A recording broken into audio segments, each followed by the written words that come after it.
जो संसद और विधानसभाओं के अंदर सांसद के रूप में, विधायक के तौर पर और मंत्री के तौर पर एससी एसटी ओबीसी का प्रतिनिधित्व करते हैं, इस बैकवर्ड क्लास का प्रतिनिधित्व करते हैं, लेकिन संसद में जाकर गूंगे बहरे बनकर बैठ जाते हैं, विधानसभाओं में जाकर गूंगे बहरे बनकर बैठ जाते हैं। कि ऐसे लोगों को समाज का नेतृत्व करना चाहिए, कोई हक है उन्हें? एससी एसटी ओबीसी के 300 से ज्यादा सांसद होने के बावजूद जातिगत जनगणना नहीं करा पा रहे। शर्म की बात है। जो लोग समाज की लड़ाई को ना लड़ सके उन्हें नेतागिरी छोड़ देनी चाहिए।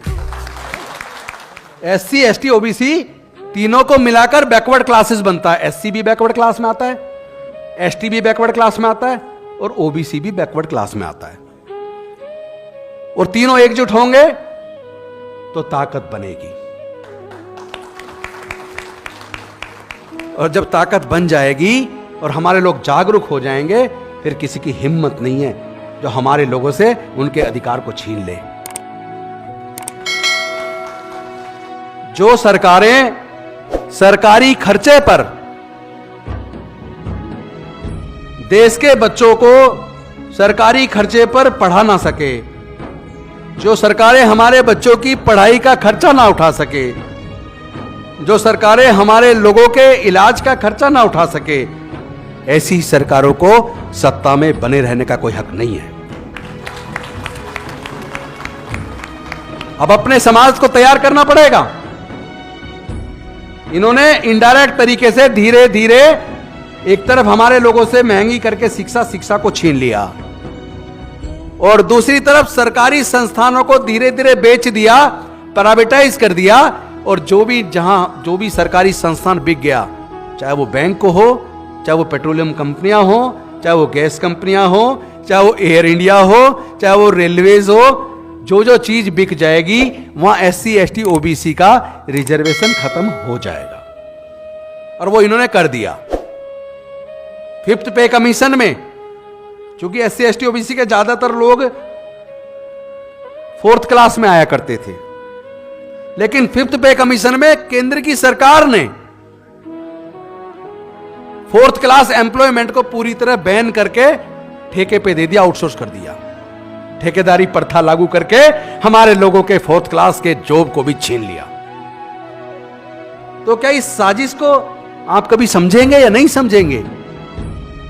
क्या हमारे इन नेताओं को मिलकर समाज के अंदर जाके इस तरह के षड्यंत्र को बताना नहीं चाहिए? क्या मैं बस इस बात से खुश हो जाऊं कि मैं मंत्री हूं? क्या मेरी समाज के प्रति कोई जिम्मेदारी नहीं है?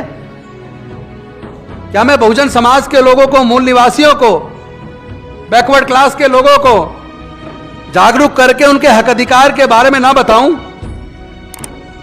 क्या उनके हक अधिकार की लड़ाई को हम सारे नेताओं को मिलकर नहीं लड़ना चाहिए?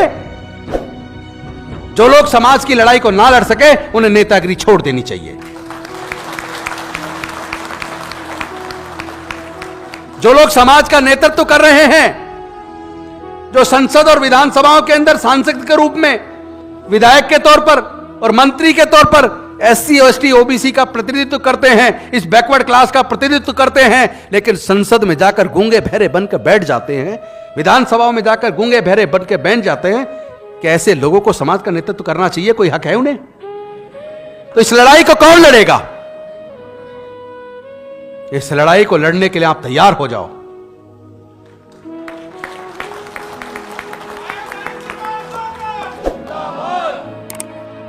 इसके लिए आप अपने आप को तैयार करो। अगर आपके अंदर दम है, ऐसे लोगों को बाहर निकाल रास्ता दिखाओ और आप जाके नेतृत्व करो।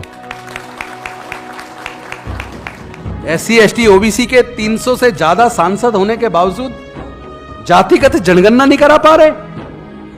शर्म की बात है ये। इस लड़ाई को हम और आप सब मिलकर लड़ेंगे।